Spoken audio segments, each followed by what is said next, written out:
बृहस्पति प्रोक्तक नीतिसार। सूत जी ने कहा, हे ऋषियों, अब मैं अर्थशास्त्र आदि पर आश्रित नीतिसार कह रहा हूं, जो राजाओं के साथ ही अन्य सभी के लिए भी हितकर तथा पुण्य, आयु और स्वर्ग आदि को प्रदान करने वाला है। जो मनुष्य धर्म, अर्थ, काम और मोक्ष, इस पुरुषार्थ चतुष्टय की सिद्धि चाहता है, उसको सदैव सज्जनों की ही संगति करनी चाहिए। दुर्जनों के साथ रहने से इस लोक अथवा परलोक में हित संभव नहीं है। शूद्र के साथ वार्तालाप और दुष्ट व्यक्ति का दर्शन नहीं करना चाहिए। शत्रु से सेवित व्यक्ति के साथ प्रेम न करें और मित्र के साथ विरोध न करें। मूर्ख शिष्य को उपदेश देने से, दुष्ट स्त्री का भरण पोषण करने से तथा दुष्टों का किसी कार्य में सहयोग लेने से विद्वान पुरुष भी अंत में दुखी हो जाता है। मूर्ख ब्राह्मण, युद्ध परांग मुख क्षत्रिय, विवेक रहित वैश्य और अक्षर संयुक्त शूद्र का परित्याग तो दूर से ही कर देना चाहिए। काल की प्रबलता से शत्रु के साथ संधि और मित्र से विग्रह यानी शत्रुता हो जाता है। अतः कार्य कारण भाव का विचार करके ही पंडित जन अपना समय व्यतीत करते हैं। समय प्राणियों का पालन करता है, समय ही उनका संहार करता है।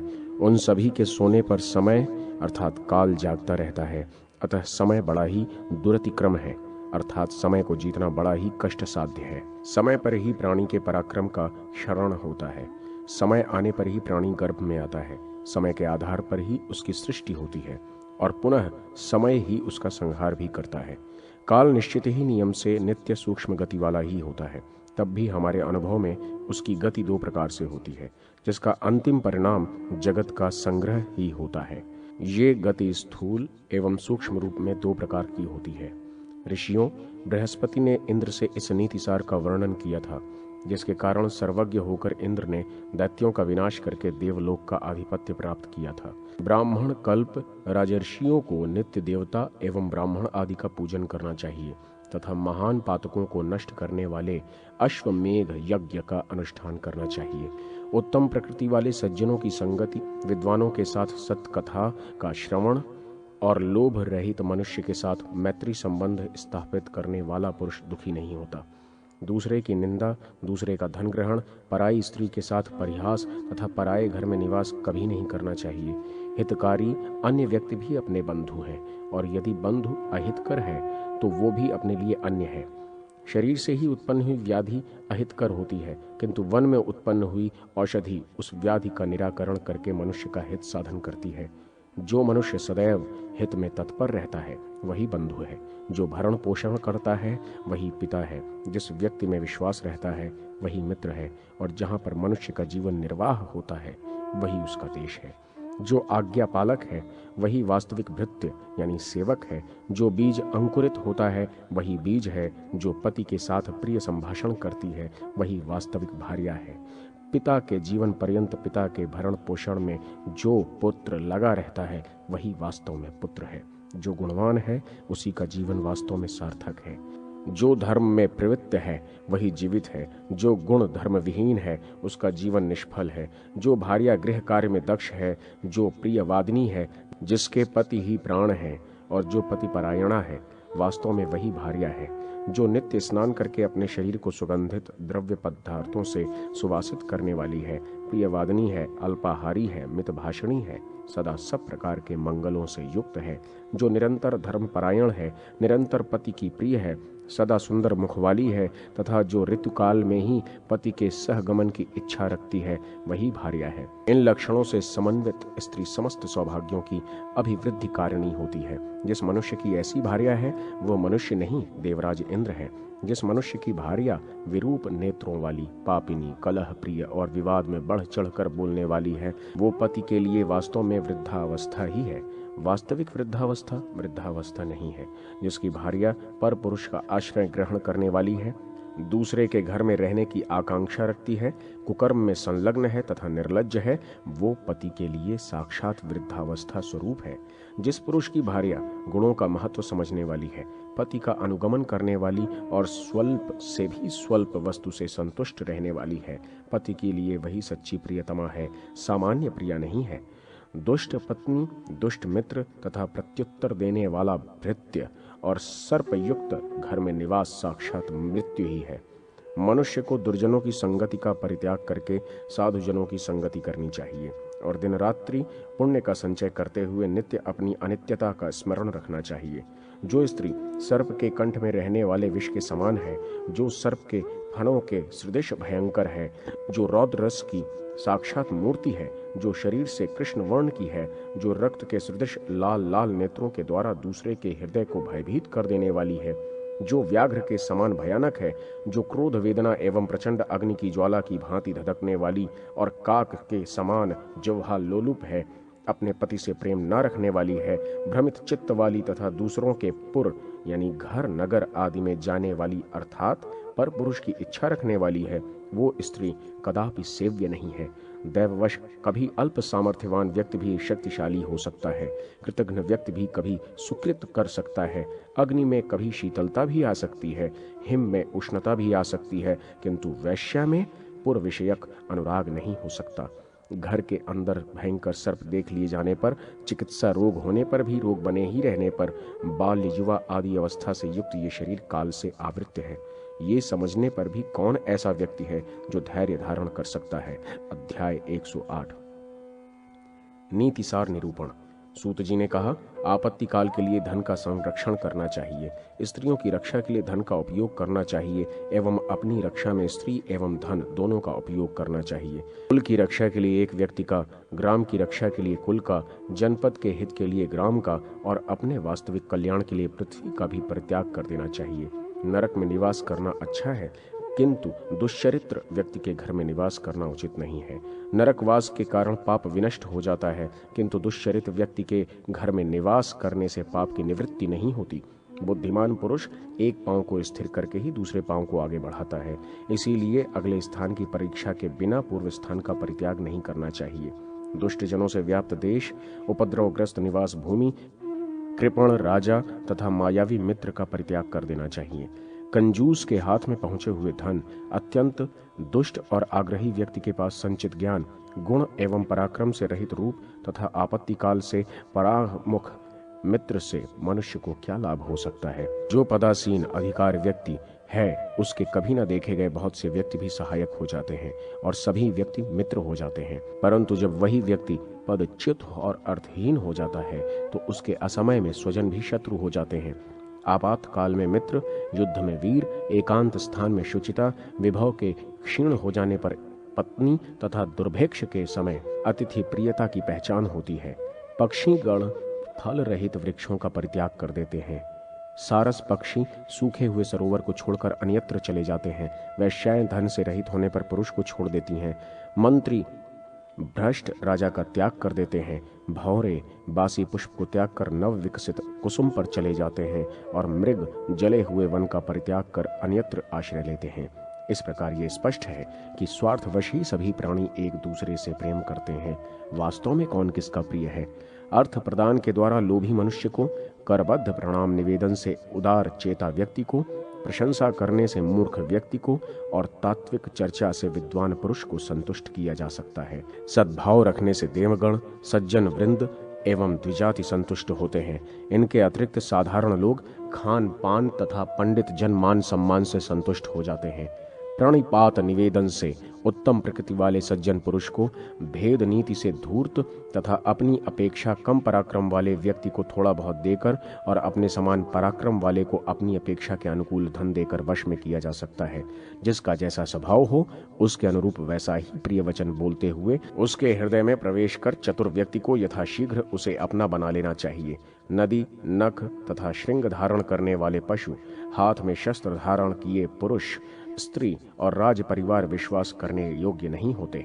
जो मनुष्य बुद्धिमान है उसको अपनी धन क्षति, मनस्ताप, घर में हुए दुष्चरित्र, वच्छना तथा अपमान की घटना को दूसरे के समक्ष प्रकाशित नहीं करना चाहिए।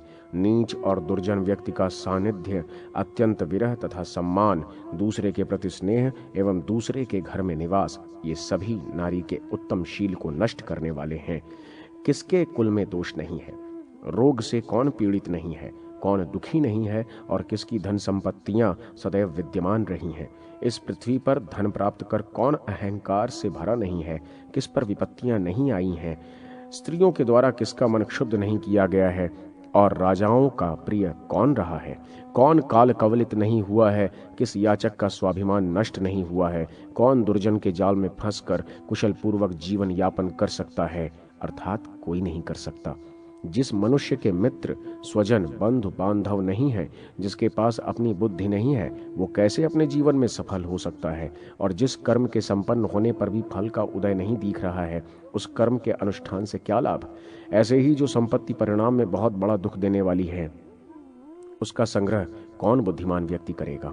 जिस देश में व्यक्ति को सम्मान न मिले, आदर भी न मिले, अपने बंधु बांधव भी सुलभ न हो और विद्या लाभ की भी संभावना न बनती हो, उस देश का परित्याग कर देना चाहिए। जिस धन के लिए राजा और चोर से भय नहीं है, जो धन मरने पर भी मनुष्य का साथ नहीं छोड़ता, उस धन का उपार्जन करना चाहिए। प्राणों को भी संकट में डाल देने वाले परिश्रम से जिस धन का अर्जन किया जाता है, उस धन को तो उत्तराधिकारी लोग यथोचित विभाग के साथ अपने काम में ले लेते हैं, परंतु प्राणों को संकट में डालकर धनार्जन के लिए परिश्रम करने वाला व्यक्ति धन के लोभ में जिन पापों को करता है, वे पाप ही उसकी धरोहर बनकर उसकी नरक यातना के अथवा कुत्सित योनि के कारण बनते हैं। संचित किया हुआ तथा बार बार विचार करके सुरक्षित रखा हुआ कदर्य कृपण का धन चूहे के द्वारा एकत्रित किए गए धन के तुल्य है। ऐसा धन दुख देने के लिए ही होता है। उपार्जनकर्ता को उससे कोई भी सुख प्राप्त नहीं होता। ऐसा व्यक्ति मात्र धनार्जन का कष्ट ही भोगता है। ऐसे ही व्यक्ति जन्मांतर में दरिद्र होने के कारण नग्न होकर अनेक प्रकार के व्यसन से त्रस्त हो रूखे स्वभाव वाले हो जाते हैं तथा हाथ में खप्पर लेकर घर घर भीख मांगते हैं और ये लोगों को बताते हैं कि दान न देने वालों को ही ऐसा फल मिलता है। ऐसे भिक्षुक कुछ दीजिए ऐसी बार बार याचना करते हुए संसार को ये शिक्षा प्रदान करते हैं कि दान न देने वाले मनुष्य की यही दशा होती है। आपकी भी मेरी जैसी दुर्दशा ना हो, इसलिए आपको दान देना चाहिए। कृपण अपने द्वारा संचित धन यज्ञों में नहीं लगा पाता है और अपने द्वारा मांग कर इकट्ठा किए धन को गुणवानों को भी नहीं देता है। इस प्रकार का कृपण के द्वारा सुरक्षित धन चोर और राजा के काम में ही आता है।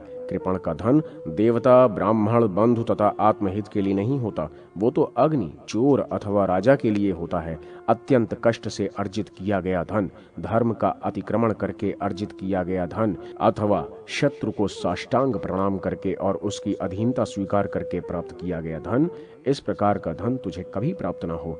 विद्या का अभ्यास न करने से वो विनष्ट हो जाती है। शक्ति रहते हुए फटे पुराने मैले कुचैले वस्त्रों को धारण करने वाली स्त्रियां सौभाग्य की रक्षा नहीं कर पाती। सुपाच्य भोजन से रोग नष्ट हो जाता है और चातुर्यपूर्ण नीति से शत्रु का विनाश हो जाता है। चोर का वध ही उसका दंड है। दुष्ट मित्र के लिए समुचित दंड उसके साथ अल्प वार्तालाप करना है। स्त्रियों का दंड उनसे पृथक शैया पर शयन करना तथा ब्राह्मण के लिए दंड निमंत्रण न देना है। दुर्जन, शिल्पकार, दास तथा दुष्ट एवं ढोलक आदि वाद्य और स्त्री आदि सम्यक अनुशासन से ही मृदु स्वभाव को प्राप्त करते हैं। ये सत्कार मात्र से मृदु स्वभाव वाले नहीं हो पाते। कार्य में संलग्न करने से भृत्य, दुख होने पर बंधु बांधव, विपत्ति काल में मित्र तथा ऐश्वर्य के नष्ट होने पर स्त्री के स्वभाव की परीक्षा करनी चाहिए। पुरुषों की अपेक्षा स्त्रियों का आहार दुगना, बुद्धि 4 गुनी, कार्य की क्षमता 6 गुनी और काम वासना 8 गुनी अधिक मानी गई है। स्वप्न से निद्रा को नहीं जीता जा सकता। काम वासना से स्त्री पर विजय नहीं प्राप्त की जा सकती। ईंधन से अग्नि को तृप्त नहीं किया जा सकता तथा मद्य से प्यास नहीं बुझाई जा सकती। मांस युक्त स्निग्ध भोजन, नाना प्रकार की मदिराओं का पान, सुगंधित द्रव पदार्थों का विलेपन, सुंदर वस्त्र और सुवासित माल्याभरण ये स्त्रियों की काम वासना की अभिवृद्धि करते हैं। जैसे लकड़ियों के अधिक से अधिक ढेर को प्राप्त करके भी अग्नि संतुष्ट नहीं होती, नदी समूह के मिलने पर ही समुद्र तृष्णा रहित होकर संतृप्त नहीं होता, यमराज सभी प्राणियों का संहार करके भी आत्मसंतुष्टि प्राप्त करने में असमर्थ है, ऐसे ही नारी असंख्य पुरुषों के साथ संपर्क करके भी संतृप्त नहीं होती। शिष्ट व्यक्ति यानी सुशील, अभीष्ट सिद्धि, प्रिय वचन, सुख, पुत्र, जीवन और देवगुरु से प्राप्त आशीर्वचन से मनुष्य की इच्छाएं परिपूर्ण नहीं होती। इनके लिए अभिलाषा बढ़ती ही रहती है। धन के संग्रह से राजा, नदियों की जलराशि से समुद्र, संभाषण से विद्वान एवं राजदर्शन से प्रजा के नेत्र संतुष्ट नहीं हो पाते। अपने विहित कर्म तथा धर्माचरण का पालन करते हुए जीवकोपार्जन में तत्पर सदैव शास्त्र चिंतन में रत तथा अपनी स्त्री में अनुरक्त, जितेंद्रिय और अतिथि सेवा में निरत श्रेष्ठ पुरुषों को तो घर में भी मोक्ष प्राप्त हो जाता है। जिस सत्कर्म निरत पुरुष के पास मनोनुकूल सुंदर वस्त्राभूषण से अलंकृत स्त्री है, यदि वो व्यक्ति उसके साथ अपने भवन की अटारी पर सुख पूर्वक निवास करता है तो उसके लिए यहीं पर स्वर्ग का सुख है। जो स्त्रियां स्वभाव से ही धर्म विरुद्ध आचरण करने वाली एवं पति के प्रतिकूल व्यवहार रखने वाली हैं, वे स्त्रियां न धन आदि के दान, न सम्मान, न सरल व्यवहार, न सेवा भाव, न शस्त्र भय और न शास्त्रोपदेश से ही अनुकूल की जा सकती हैं। वे तो सदा प्रतिकूल ही रहती हैं। विद्यार्जन, अर्थ संग्रह, पर्वतारोहण, अभीष्ट सिद्धि तथा धर्माचरण, इन पांचों को धीरे धीरे प्राप्त करना चाहिए। देव पूजनादिक कर्म, ब्राह्मण को दान, गुणवती विद्या का संग्रहण तथा सन्मित्र, ये सदा सहायक होते हैं। जिन्होंने बाल्यकाल से विद्यार्जन नहीं किया है, जिनके द्वारा युवा अवस्था में धन और स्त्री की प्राप्त नहीं की जा सकी है, वे इस संसार में शोक के पात्र हैं और मनुष्य रूप धारण करके पशुवत विचरण करते हुए दुख से परिपूर्ण जीवन व्यतीत करते हैं। विद्या के उपासक को अध्ययन काल में भोजन की चिंता नहीं करनी चाहिए। विद्यार्थी को विद्यार्जन के लिए गरुड़ के समान सुदूर देश को यथाशीघ्र पार कर लेना चाहिए। जो बाल्यावस्था में विद्याध्ययन नहीं करते हैं और फिर युवावस्था में कामातुर होकर यौवन तथा धन को नष्ट कर देते हैं, वे वृद्धावस्था में चिंता से जलते हुए शिशिरकाल में कोहरे से झुलसने वाले कमल के समान संतप्त जीवन व्यतीत करते हैं। शुष्क तर्क स्वयं में अप्रतिष्ठित है, अतः किसी सिद्धांत की स्थापना केवल तर्क के द्वारा नहीं हो सकती। श्रुतियां भी अनेक प्रकार की हैं। ऐसा कोई भी ऋषि नहीं है जो भिन्न भिन्न प्रसंगों में विभिन्न सिद्धांतों का निर्देश न करे। इसीलिए धर्म का तत्व न तर्कों में निहित है, न श्रुतियों में निहित है, अपितु आप्तों की प्रज्ञा में निहित है। फलतः शिष्ट लोग जिस मार्ग का अनुसरण करते हैं, उसी मार्ग को अपना धर्म समझना चाहिए। आकार, संकेत, गति, चेष्टा, वाणी, नेत्र और मुख की भाव भंगिमा से प्राणी के अंतःकरण में छिपा हुआ भाव प्रकट होता रहता है। विद्वान वो है जो दूसरे के द्वारा अकथित विषय को भी जान लेता है। बुद्धि वो है जो दूसरों के संकेत मात्र से भी वास्तविकता को समझ ले। कथित शब्द का अर्थ तो पशु भी जान लेते हैं। मनुष्य के दिखाए गए मार्ग का अनुसरण तो हाथी और घोड़े भी करते हैं। अध्याय 109। नीति सार। श्री सूत जी ने कहा, जो व्यक्ति सुनिश्चित अर्थ का परित्याग कर अनिश्चित पदार्थों का सेवन करता है, उसका सुनिश्चित अर्थ विनष्ट हो जाता है और अनिश्चित पदार्थ तो नष्ट होता ही है। वाग वैभव से रहित व्यक्ति की विद्या और कायर पुरुष के हाथ में विद्यमान अस्त्र वैसे ही उन्हें संतुष्टि प्रदान नहीं करते, जैसे अपने अंधे पति के साथ रहती हुई उसकी स्त्री अपने रूप लावण्य से पति को संतृप्त नहीं कर पाती। सुंदर भोज्य पदार्थ भी उपलब्ध हो और भोजन की शक्ति भी हो, रूपवती स्त्री भी हो और सहवास करने की क्षमता भी हो, तथा धन वैभव भी हो और दान करने की सामर्थ्य भी हो, ये अल्प तप के फल नहीं है। वेदों का फल अग्निहोत्र है, विद्या का फल शील और सदाचार है, स्त्री का फल रति और पुत्रवान होना है तथा धन का फल है दान और भोग। विद्वान व्यक्ति को श्रेष्ठ कुल में उत्पन्न कुरूप कन्या के साथ भी विवाह कर लेना चाहिए, किंतु रूपवती एवं अच्छे लक्षणों वाली उत्तम कुल से हीन कन्या उसके लिए कभी भी ग्राह्य नहीं है। मनुष्य को उस अर्थ से क्या लाभ है जिस अर्थ का साथ अनर्थ से होता है, क्योंकि कोई व्यक्ति सर्प के फण पर विद्यमान मणि को प्राप्त करना नहीं चाहता। अग्निहोत्र के लिए हविष्यान दुष्ट कुल से भी ग्राह्य है, बालक से भी सुभाषित ग्रहण करना उचित है। अमेध्य अर्थात अपवित्र स्थान से सवर्ण और हीन कुल से स्त्री रूपी रत्न भी मनुष्य के लिए संग्राह्य है।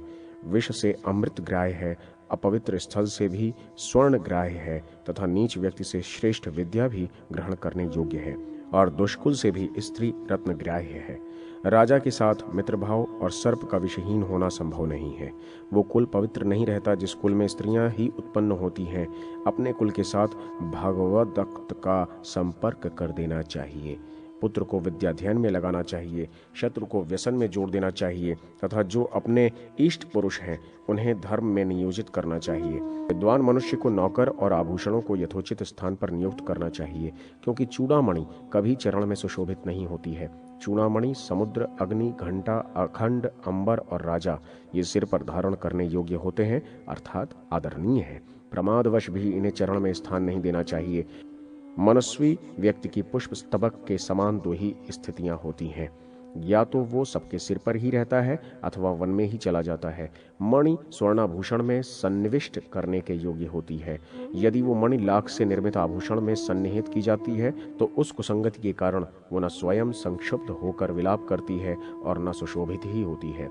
अश्व, गज, लौह, काष्ठ, पाषाण, वस्त्र, नारी, पुरुष तथा जल, इनमें परस्पर बहुत बड़ा अंतर है। तिरस्कृत होने पर भी धैर्य संपन्न सज्जन व्यक्ति के गुण कभी भी आंदोलित नहीं होते। दुष्ट के द्वारा नीचे कर दी गई अग्नि की भी शिखा कभी नीचे नहीं होती। उत्तम जाति का अश्व अपने स्वामी का चाबुक प्रहार, सिंह हाथी की गर्जना और वीर पुरुष शत्रु पक्ष की भयंकर गर्जना सहन नहीं कर सकता। यदि सज्जन मनुष्य दुर्भाग्यवश कदाचित वैभव रहित हो जाता है तो भी वो ना तो दुष्ट जनों की सेवा करने की अभिलाषा रखता है और न नीच जनों का सहारा लेता है। भूख से अत्यंत पीड़ित होने पर भी सिंह घास नहीं खाता, अपितु हाथियों के गर्म रक्त का ही पान करता है। जिस मित्र में एक बार भी दुष्ट भाव परिलक्षित हो जाता है और पुनः उसी से मैत्री संबंध स्थापित करने की जो इच्छा रखता है, वो मानो अश्वतरी खच्चरी के द्वारा धारण किए गए गर्भ के सदृश मृत्यु को ही प्राप्त करने की अभिलाषा रखता है। शत्रु की मृदभाषी संतानों की उपेक्षा करना बुद्धिमान जनों के लिए उचित नहीं है। अर्थात प्रिय बोलने वाले शत्रु पुत्रों से भी सावधान रहना चाहिए, क्योंकि समय आने पर वे ही असह दुख प्रदाता एवं विषपात्र के समान भयंकर विपत्ति उत्पन्न करने वाले हो जाते हैं। उपकार के द्वारा वशीभूत हुए शत्रु से अन्य शत्रु को समूल उखाड़ फेंकना चाहिए, क्योंकि पैर में गड़े हुए कांटे को मनुष्य हाथ में लिए हुए कांटे से ही निकालता है। सज्जन व्यक्ति को अपकार परायण मनुष्य के नाश की चिंता कभी नहीं करनी चाहिए, क्योंकि वो नदी के तट पर अवस्थित वृक्षों की भांति स्वयं ही नष्ट हो जाता है। अर्थ का रूप धारण करने वाले अनर्थ और अनर्थ का रूप धारण करने वाले अर्थ, ये दैवाधीन पुरुष के विनाश के लिए होते हैं। कभी कभी कार्यकाल के भेद से निष्पाप बुद्धि उत्पन्न हो जाती है, क्योंकि दैव के अनुकूल रहने पर पुरुष का सर्वत्र कल्याण ही होता है। धनार्जन करते समय, किसी भी प्रकार का प्रयोग करते समय, अपने कार्य को सिद्ध करते समय, भोजन के समय और सांसारिक व्यवहार के समय मनुष्य को लज्जा का परित्याग कर देना चाहिए।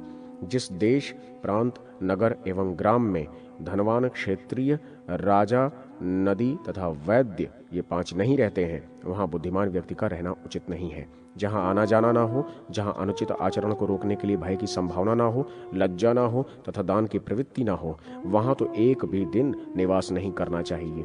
जिस देश, प्रांतादि में दैवज्ञ, वेदज्ञ, राजा, नदी एवं सज्जन व्यक्ति, इन पांच का निवास नहीं है, वहां पर निवास नहीं करना चाहिए। हे शौनक, एक ही व्यक्ति में सभी ज्ञान प्रतिष्ठित रूप में नहीं रहते हैं। इसलिए ये सर्वमान्य है कि सभी व्यक्ति सब कुछ नहीं जानते हैं और कहीं पर भी सभी सर्वज्ञ नहीं है। इस संसार में ना तो कोई सर्वविद्य है और ना ही कोई अत्यंत मूर्ख ही है। उत्तम, मध्यम तथा निम्न स्तरीय ज्ञान से जो व्यक्ति जितना जानता है, उसे उतने में विद्वान समझा जाना चाहिए। अध्याय 1।